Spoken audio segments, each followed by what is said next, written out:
जय जय रघुवीर समर्थ।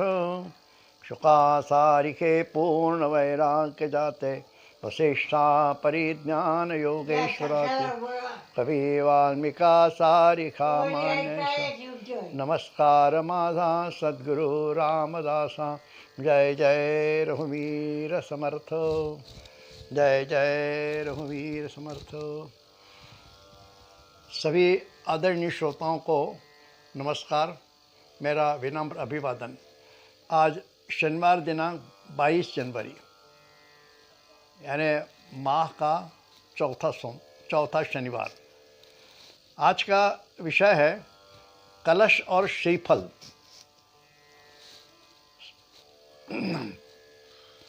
हिंदू धर्म में तथा भारतीय संस्कृति में कलश और श्रीफल यानी नारियल का विशेष महत्व होता है।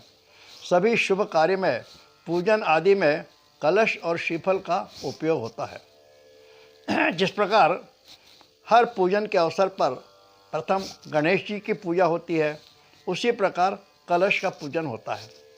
पुण्यवाचन कलश के साक्षी से ही होता है।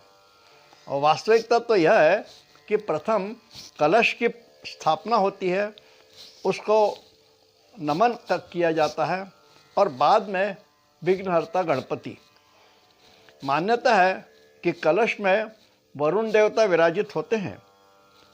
कलश वैसे तो साधारण एक लोटा है, तांबे या पीतल या कांसे का, लेकिन उसके पूजन के पश्चात उसमें भरा हुआ पानी एक दिव्य तीर्थ बन जाता है। जब कलश पूजन होता है तब यह श्लोक कहा जाता है, कलशस्य मुखे विष्णु कंठे रुद्र समाश्रितः, मूले तत्र स्थितो ब्रह्मा मध्ये मातृगणः स्मृतः।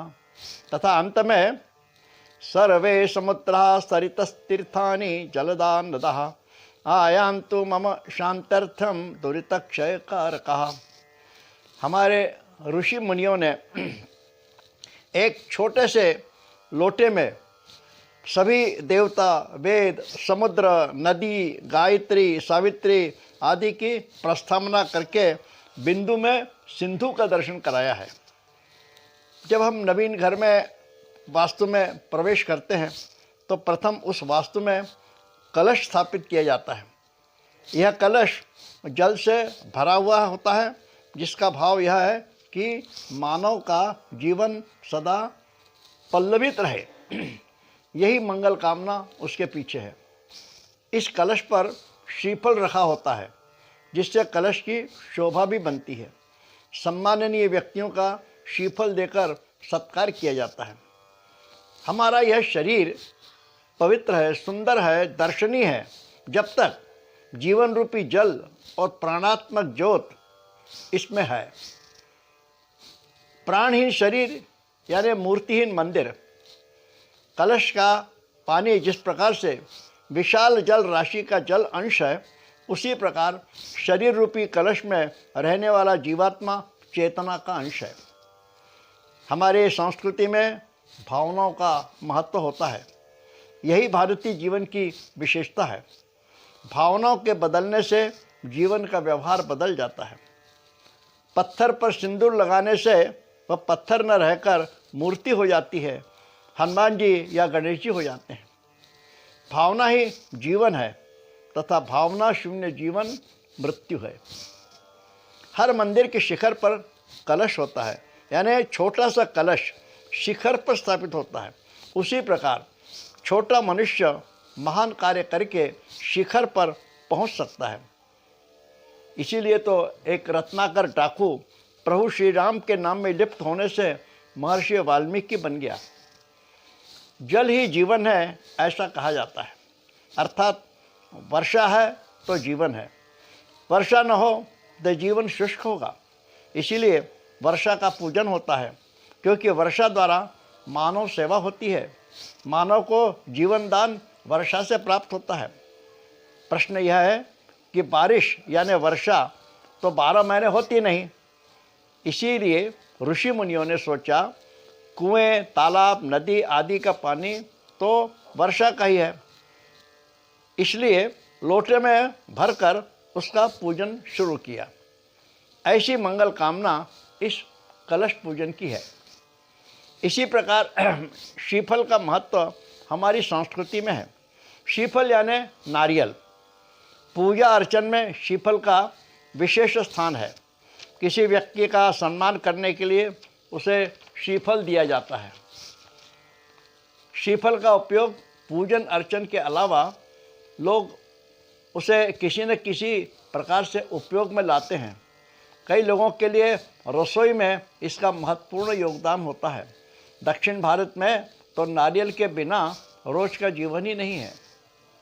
श्रीफल के विषय में एक श्लोक है, नारिकेल समाकारा दृश्यन्ते अपि सज्जना अन्य बद्रिकाश बहिरेव मनोहर। सज्जन लोग नारियल जैसे होते हैं। जैसे नारियल बाहर से खराब होता है लेकिन अंदर से शुभ्र सफ़ेद तथा मीठा होता है।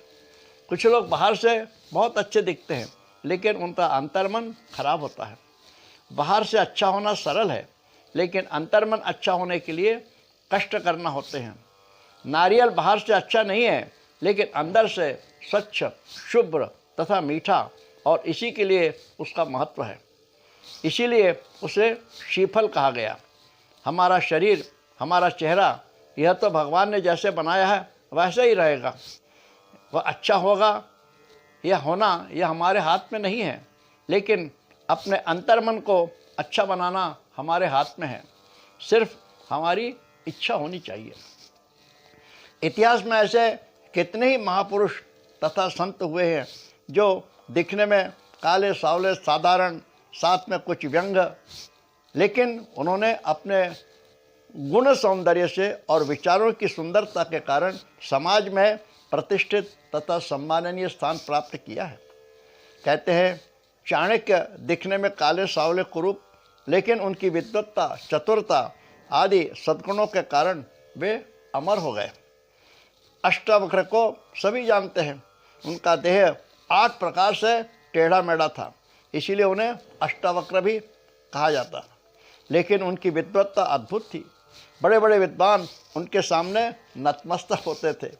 एक बार राजा जनक के दरबार में उनका आगमन हुआ तो उन्हें देखकर सभी दरबारी हंसने लगे। तब अष्टावक्र भी हंसने लगे। राजा जनक ने अष्टावक्र से हंसने का कारण पूछा। तब अष्टावक्र कहने लगे, आपके दरबार में विद्वानों के स्थान पर चमारों को बैठा देखकर मुझे हंसी आई। आपके दरबार में चमारों को बैठा देखकर मुझे हंसी आई। राजा कहने लगे, आप क्या कह रहे हैं? तब अष्टावक्र कहते हैं, राजा, विद्वानों के पास अंतर्मन की सुंदरता देखने की दृष्टि होनी चाहिए, यानी इतनी योग्यता तो होती है, लेकिन इतनी योग्यता तुम्हारे दरबारियों में नहीं है। वे सारे मेरे बाह्य कुरूपता को देखकर हंसने लगे। बाहर के चमड़े को चमार ही देखता है, विद्वान नहीं। यह सुनकर राजा शर्मिंदा हो गए। तात्पर्य यह है कि सज्जन लोग नारियल जैसे बाह्य सुंदरता का प्रदर्शन नहीं करते, इसलिए उन्हें पहचानना कठिन होता है। हम सज्जनों को पहचान नहीं पाते, यह हमारी कमजोरी है। बाहर से कठोर कुरूप होते हुए भीतर मधुरता के साथ शुभ्र व स्वच्छ मन होता है सज्जनों का, अर्थात नारियल के समान गुण सज्जनों के होते हैं। नारियल यह वैभवता का प्रतीक है, इसीलिए नारियल को श्रीफल कहा जाता है। नारियल यानी कुरूपता और सुंदरता, कठोरता और मधुरता, मृदुलता, इनका समन्वय। हम भी अपने जीवन को उसी प्रकार समन्वय रखने का प्रयास करें। मंदिर में भगवान के सामने नारियल फोड़ा जाता है। इसके पीछे बलिदान की भावना है। पुराने ज़माने में पशु या मनुष्य के बलिदान देने की प्रथा थी। हमारे ऋषि मुनियों ने यह प्रथा समाप्त करने के लिए इसका स्वरूप बदल दिया। नर अर्थात नारियल का बलिदान करने को कहा गया। नारियल को भी सिर, 2 आँखें, नाक तथा चोटी होती है। मंदिर में नारियल फोड़ने के पश्चात उसका आधा हिस्सा मंदिर में रखा जाता है तथा आधा हिस्सा प्रसाद के रूप में दिया जाता है। परंपरा के अनुसार बलिदान के समय रक्त का छिड़काव किया जाता है। इसीलिए ऋषियों ने मूर्ति को सिंदूर लगाने को कहा और ऊपर से नारियल के पानी का छिड़काव, जिससे मूर्ति पर लाल रंग देखने को मिलता है, जो कि रक्त का स्वरूप है। इस प्रकार मानव को नर हत्या या पशु हत्या से दूर करने का प्रयास किया गया, यानी हिंसा छोड़कर अहिंसा को स्वीकारने के निमित्त से श्रीफल ने स्वयं का बलिदान दिया। श्रीफल यह 12 मासी फल है, दीर्घ काल तक सुरक्षित रहता है। हर शुभ कार्य में, पूजन में यह सहज ही उपलब्ध होता है। नारियल समुद्र के किनारे प्रदेशों में नारियल के वृक्ष अधिक पाए जाते हैं। नारियल समुद्र किनारे होने से समुद्र का खारा पानी स्वयं लेकर लोगों को मीठा पानी देता है। यह श्रीफल का संदेश है। कौटी यानी मस्तिष्क के समान कठोर होते हुए अंतर्मन में मलाई जैसी नम्रता का एक बहुमूल्य जीवन मंत्र श्रीफल हमें देता है। इसमें औषधीय गुण है। इसका पानी विटामिन युक्त होने से डॉक्टर लोग रोगियों को पानी पीने को बताते हैं, सलाह देते हैं। जीवन की सुंदरता, मधुरता की महत्ता बताने वाला यह श्रीफल है। खारापन स्वयं लेकर मीठा दूसरों को देने का संदेश श्रीफल देता है। श्रीफल के इस संदेश को स्वीकार करते हुए हम सब वास्तविक रूप में श्रीमान बनने का प्रयत्न करें। इस प्रकार नवीन वर्ष के उपलक्ष्य में आज कलश और श्रीफल की महत्ता समझने की थोड़ी कोशिश की। यह वीडियो चिंतन आपको कैसे लगा कृपया कमेंट्स करें और मेरे चैनल सुरेश तोपखाना वाले को सब्सक्राइब करें। धन्यवाद। जय जय रघुवीर समर्थ।